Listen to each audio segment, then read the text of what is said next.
it's Melanie. Today I have a review for you of a product that is somewhat newer to the Perricone MD line, and there's a couple ways that I'm going to review this product.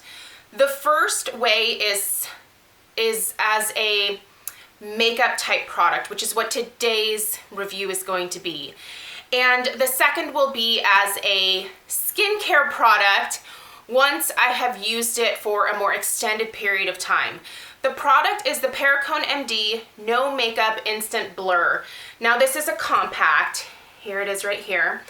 And the reason I'm going to review it both ways is because it's a dual purpose product in my eyes. It is meant to blur the look of pores, fine lines, and wrinkles on your face, but it also has skincare products, or skincare ingredients rather, infused within the product that are over time supposed to help certain areas of your face, and we'll talk about what those claims are here in a second. So I just wanted to let you guys know that today I'm reviewing this in terms of how it helps with my makeup versus the skincare benefits of it, because I don't think that I've noticed any of the skincare benefits from it yet. I haven't used it long enough. I have used this for a week now as a makeup product, so that's what we're talking about today. Just want to make that clarification. So this is supposed to instantly blur imperfections. It is supposed to visibly improve skin's appearance over time. So on the back, it tells you that the main ingredient in here in terms of skincare benefits and skincare ingredients is alpha lipoic acid, which I've heard quite a bit about in terms of it being really beneficial in skincare to help with anti-aging benefits. The alpha lipoic acid over time is supposed to help minimize the appearance of fine lines, wrinkles, and enlarged pores. The benefits of using the compact are that you are going to immediately see a reduction in the appearance of pores and uneven texture. So it's going to help smooth all of that out for you and give you a nice canvas to apply the rest of your makeup. It is supposed to instantly smooth lines and wrinkles. So the application of it, however, is something that I want to mention, because there's a difference in what they recommend versus what actually works. I had to play around with this product a little bit. By the way, this is a spendy product here. It's $55. The compact itself is 10 grams of product, or 0.35 ounces. So pretty typical for a compact. It does come with a mirror, and then you have this it's a really nice sponge. I've only used it once. I do prefer to use beauty blender type sponges, only because I can wash these more easily, and I do use a new one each time that I apply so that I'm not contaminating the product, if that makes sense. Because when you flip this little lid up here, this is what you're getting. So it is a, how do I want to describe it? I don't want to say, I guess it is kind of a silicone texture. It is really smooth. You basically want to treat this like you would most silicone primers. If you've ever used those in the past, you're going to use a very similar application. A little bit of product goes a long way, and you really want to make sure that you spread it out over the skin and that you're not caking it on in any kind of way. It doesn't take much product. But you really want to make sure that you are keeping this clean and tidy, because things can float in here and can stick to the top of the product, because it is, I don't want to say sticky because it's not sticky, but you know, things will stick to this. So I'm going to go ahead and close that up for right now. Let's talk about the application, because in the little pamphlet that they give you and on the box itself, it says that Dr. Perricone recommends using this product alone on bare skin or over makeup to set in place. Bare skin, yes, it's really great for that. I have gone to the gym a couple times with this, and this has been the only product that I've had on my face. And it really does help to blur the look of pores and fine lines. It sort of smooths everything out so that the makeup that you apply over top can basically glide over your skin. And it does also help with extending the wear of my makeup, but I feel like I'm getting ahead of myself. Let's talk about the difference that I've noticed in terms of putting it over makeup versus under makeup. So they want you to put this over your makeup.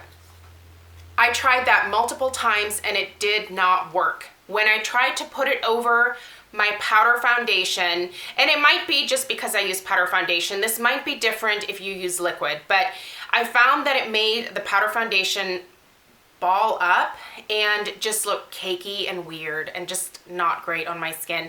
And normally powder foundation is my go-to. It wears the best on my oily skin and gives me the look that I want, which is just a nice even canvas. I don't want super heavy coverage. I go for light to medium coverage. My skin's in pretty good shape at this point in my life, so I don't have to cover a bunch of stuff up.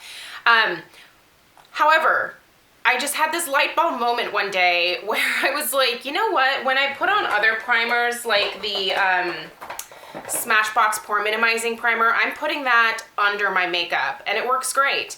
I put this under, like the very first thing that, you know, I put on before putting on my Paula's Choice Resist Super Light Daily Wrinkle Defense, which is my SPF 30. I use this product every single day of my life. I put this on first, put that over top, and then went on with my powder foundation routine. It was a night and day difference. It was perfect. The makeup just glided over my skin. Like I can hardly see my pores when I look in the mirror, and it fills in the wrinkles that I have on my forehead. I don't have major deep wrinkles. I feel like my skincare routine has definitely eased the look of those a little bit. I don't have Botox or anything like that, but I do have an expressive face and there are lines there, but this definitely helps to smooth those out so the makeup just glides over top and everything just looks really smooth and pretty. It does also help the wear of my makeup. It helps to sort of counteract that oil that tends to come through in the latter part of the day. I do still blot, but all I do is just take a tissue and just really quickly like press it into my skin in like the key areas where I'm oiliest. My makeup isn't disturbed in any kind of way, and I just feel like I have to do that later in the day when I'm using this. So it's helping to prolong me having to blot my face, which is awesome, because anytime that I don't have to worry about that, that's one less thing that I have to like go do, right? So I do really like this makeup in terms of it being an amazing makeup primer. As of right now, I can't tell you if the alpha lipoic acid is really doing anything. I've had really good luck with the Paula's Choice Niacinamide 10% booster in terms of reducing the size of my pores. Apparently the alpha lipoic acid is also supposed to aid in possibly shrinking them further. I'm definitely open to that. I know they're not going to ever completely disappear. I do not have delusions of that. However, I've noticed some huge improvements over the last year or so since using the niacinamide, and if I can get even further with the alpha lipoic acid, then that's perfect. Let's keep going. Let's see how small we can shrink these suckers, right? They were pretty enlarged to start with, but they're still there. And this definitely helps to smooth them over. This hasn't caused me to break out or anything like that. Normally with products like this, primer type products, my skin will become congested very easily and will break out very quickly after using something like that if my face doesn't like it. My face seems to really like this, which is awesome. So I'm gonna keep using this, and maybe in about another month or maybe more like 6 to 8 weeks, I'll come back and I'll do an updated review of this. By that point, I will probably have put either a decent dent in this or used the vast majority of it. And I should be able to tell you guys a little bit more. Do I think it's worth it in terms of repurchasing to get the skincare benefits from it? But I'm gonna keep using it. I'm definitely motivated to use it as a primer type product every single day right now because it's working for that. So Anyway, hopefully that was helpful for you guys. This product, by the way, is available at Ulta. I will link it down below. I always link everything in the description box. The reviews for this so far are hit and miss on Ulta, so I think that's worth taking a look at. But as I was reading them, I was thinking, I wonder if these people are using it per the instructions and that's why they're not liking it, i.e. putting it over makeup versus putting it under makeup. So, I don't know. For me, I'm not going to return it. When I first started using it, I definitely had thoughts of returning it because I was like, this makes my makeup look like crap. But once I figured out a different way to use it, it makes my makeup look amazing. So anyway, $55 well spent as of right now. We'll see long term. Thank you guys so much for watching, and I'll see you in my next video. Take care. Bye.